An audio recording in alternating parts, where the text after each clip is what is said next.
कुर्ला येथील मदर डेअरीची जागा ही धारावी प्रकल्पग्रस्तांसाठी अदानी समूहाला प्रशासनाने दिल्याच्या विरोधात आज काँग्रेस पक्षाकडून खासदार वर्षा गायकवाड यांच्या नेतृत्वात जन आक्रोश मोर्चा काढण्यात आला।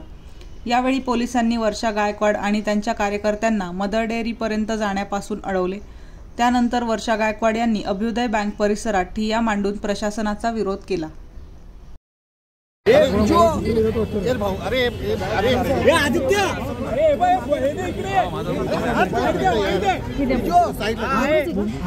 सुरू करिए नाही विरोधातला मोर्चा आहे। खरं तर ज्या ठिकाणी बोटॅनिकल गार्डन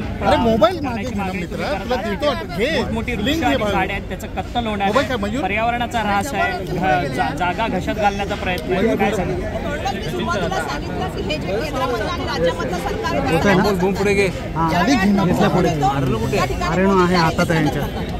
अदानीसाठी ज्यावेळी मोदींच्या सरकारला सरकार त्याच्यासमोर आणि म्हणून मी म्हटलं की तिथे देवेंद्र सरांना इथे अदानीसाठी अदानीसाठी देवेंद्र सरांना ही जी भूमिका आहे ना ह्याला आमचा विरोध आहे।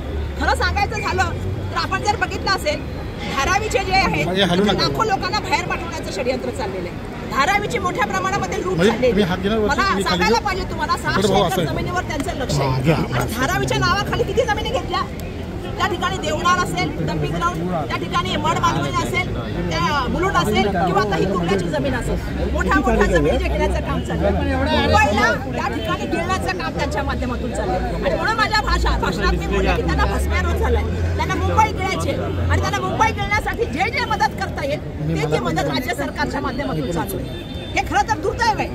खरं तर मला सांगायला पाहिजे की जर तुम्ही लोकांचं मत घ्याल, लोकांना सांगा ना लोकांची हिअरिंग घ्यायला, जर लोकांची मतं तुम्ही विचाराल तर तुम्हाला जाणवेल मुलुंडची लोक विरोधात आहेत, मड मालवणीची लोक विरोधात आहेत, कुर्ल्याची लोक विरोधात आहेत। सॉल्ट प्लॅन लँडच्या बाबतीमध्ये बोलायचं झालं तर तिथले आता तुम्हाला माहिती परिस्थिती काय पर्यावरणाशी किती खेळण्याचं काम करत आहात। म्हणजे इम्पॅक्ट असेसमेंट बद्दल मी नंतर बोलणार आहे, त्याच्याबद्दल तरी बोलावं लागेल, तुम्ही बोलणार आहे येणाऱ्या काळात मुंबईवर त्याचा परिणाम काय होणार आहे डेव्हलपमेंटचा।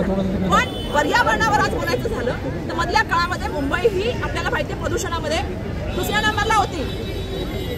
ऑलरेडी आता आपल्याकडे सिमेंटची जंगलं वाढत आहेत, आपल्याला श्वास पाहिजे अशा वेळेला इथे जे आहे ते मोठं गार्डन आहे कुर्ल्यामध्ये, ज्या गार्डनमध्ये जसं मी मागापासून सांगते की 1000 ते 1200 झाडं आहेत जी 120 पासून 150 वर्षापूर्वीपासूनची झाडं जी झाडांची कत्तल चाललेली आहे आणि कोणासाठी चाललंय कारण स्थानिकांचं तर म्हणणं आहे की या ठिकाणी बॉटनिकल गार्डन झालं पाहिजे। आपल्याला सर्वांना माहिती आहे की इथे आमदारांनी इलेक्शनच्या वेळी सर्वांना वचन दिलं होतं की ते बॉटनिकल गार्डन होणार, इथे हेल्थ सर्व्हिस होणार, पण दुर्दैवाने आज आपण सगळेजण जाणतोय मागे जूनमध्ये जमीन दिली आज सबलीच केली। कोणासाठी चाललंय सरकार, कोणासाठी काम करतंय? इलेक्शनच्या पूर्वी पण कॅबिनेट मिटिंग झाल्या त्या सुद्धा अदानीसाठी, आता पुन्हा मिटिंग चालली आहे त्या सुद्धा अदानीसाठी। मला कळत नाही ह्या माणसाला काय पाहिजे मुंबईमधून। ह्या माणसाला इतक्या जमिनी दिल्या, 600 एकरच्या पेक्षा जास्त जमिनी दिल्या, धारावी 600 एकरपेक्षा जास्त दिली, एअर इंडिया कॉलनी दिली, या माणसाला मोतीलाल नगर दिलं, सांगा ना बेहरांगणा दिला, भारत नगर दिलं, MSIDCची लँड दिली, रेल्वे चालले, डम्पिंग ग्राउंड चालले, एअरपोर्ट चालले, एवढं सगळं का चाललेलं मला कळत नाही। म्हणूनच माझं म्हणणं आहे तिकडे देवेंद्र, इकडे आमचे सिलेंडर आणि तिथे नरेंद्र सिलेंडर।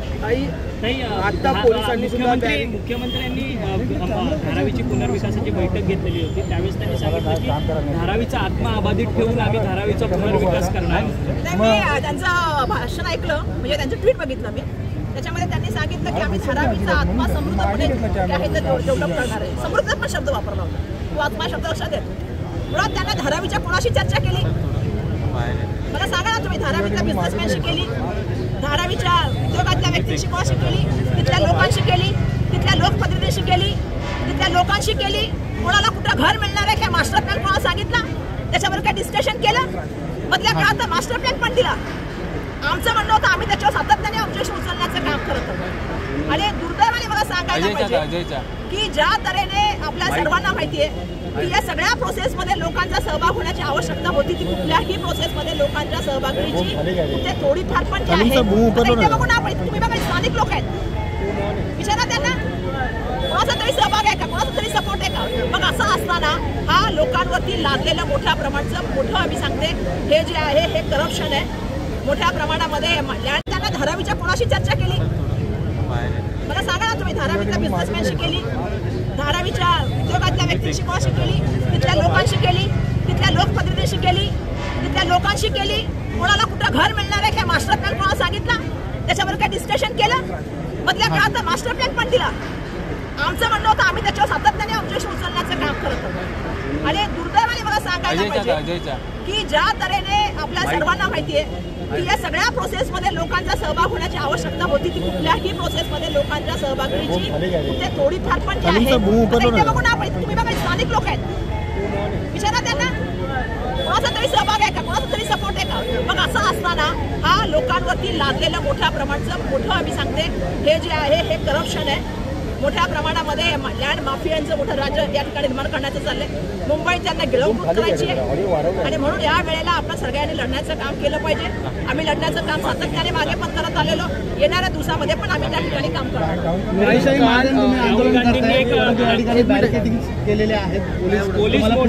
मलाच कळत नाही की आता सरकार सांगितलं ना की अदानींसाठी आमचं सरकार फार मोठ्या प्रमाणामध्ये त्या ठिकाणी जे आहे ते सरेंडर आहे. मागे सुद्धा तुम्हाला माहिती असेल की पूर्ण तुमच्यासारखे पत्रकारांनी विचारा मागे सुद्धा 2 तासच केलं, बॅरिकेडिंग केलं, पुढे जाऊ दिलं नाही. मला कळत नाही का मदर डेअरीमध्ये आम्ही का जाऊ शकत नाही? आम्ही लोकप्रतिनिधी आहोत, मी इथली स्थानिक खासदार आहे, ती स्थानिक लोक आहे, पण आम्हाला त्या ठिकाणी मागे पण तुम्ही बघितलं असेल एवढा मोठा फौज फटका लावला होता आणि आजही मोठा फौज फटका लावलेला आहे. म्हणजे कोणासाठी सरकार काम करते, कशासाठी काम करते? मुंबईकरांच्या सामान्य मुंबईकरांच्या सुरक्षेसाठी सरकार काम नाही करत.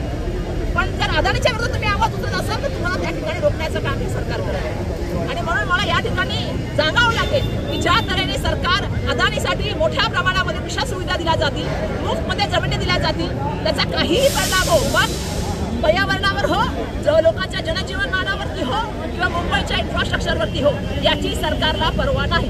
आज देवेंद्र फडणवीस यांनी आर्टिकल लिस्ट जे आहे ते राहुल गांधी यांनी महाराष्ट्राच्या निवडणुका ज्या चोरल्या या आर्टिकलला उत्तर देण्याचा प्रयत्न केला आणि 2004 पासून ते आतापर्यंत मतदान कसं वाढलं याचे संदर्भ सुद्धा दिलेले. मला असं वाटतं की देवेंद्र फडणवीसजींनी याच्याबद्दल उत्तर का द्यावं? तालीम सर हा प्रश्न आम्ही कोणाला विचारलाय? राहुलजींनी कोणाला विचारलाय?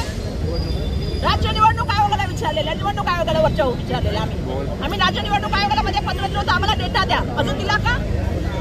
आणि राहुलजीने असंच नाही बोलले. राहुलजीने पूर्ण समीक्षा केली आहे, राहुलजीने पूर्ण डेटा सकट गोष्टी दिल्या आहेत. राहुलजीने कोणत्या बूथमध्ये आणि कोणत्या एरियामध्ये मतदान जास्त झाले ते पण दिलेलं आहे. आणि राहुलजीने सांगितलं की तुमचं 5 नंतर किती पर्सेंटेज वाढलं, तुमचं 5 वर्षामध्ये तुमचं किती मतदान होतं 31 लाख आणि 5 महिन्यामध्ये तुमचं किती वाढलं 41 लाख. 5 नंतर तुमचं किती मतदान झालं 6.3%. तुम्ही सुद्धा मुंबईमध्ये आहात, महाराष्ट्रामध्ये आहात, मी सुद्धा मुंबईमध्ये महाराष्ट्रामध्ये. देवेंद्र फडणवीस साहेबांनी त्याचं उत्तर द्यावं की 7-7 हजार लोक लाईन मध्ये उभी होती का? 6-6, 10-10 तास लोक त्या वेळेला त्या ठिकाणी मतदानामध्ये उभी होती का? रात्री सगळ्या पेट्या किती वाजता गेल्या मतदान केंद्रावरती? 10:30 पर्यंत सगळं बंद झालेलं. मग जे आरोप राहुल गांधीजींनी आमच्या नेत्यांनी केले त्यांनी मागे सुद्धा तुम्हाला माहिती, मी सातत्याने सांगते की डिमॉनिटायझेशन असेल, आर्थिक मंदी असेल, युद्धाच्या बाबतीमध्ये असेल, चायनाच्या आक्रमणाच्या बाबतीमध्ये असेल, त्या ठिकाणी असलेल्या कोविडच्या बाबतीमध्ये असेल, सातत्याने राहुल गांधीजींनी बोलण्याचं काम केलं. आज राहुल गांधीजी बोलतायत की अमेरिकेसमोर लोटांना घालण्याचं काम देशाच्या पंतप्रधानांनी केलं. म्हणून आमचं म्हणणं आहे अशा तऱ्हेने जे आहे हे जे चाललेलं आहे हे महाराष्ट्राच्या विरोधी सरकार आहे. हे महाराष्ट्राची फसवणूक करून त्या खुर्चीवर बसलेलं सरकार आहे आणि हा लोकशाहीची पायमल्ली आहे, लोकशाहीची गद्दारी आहे.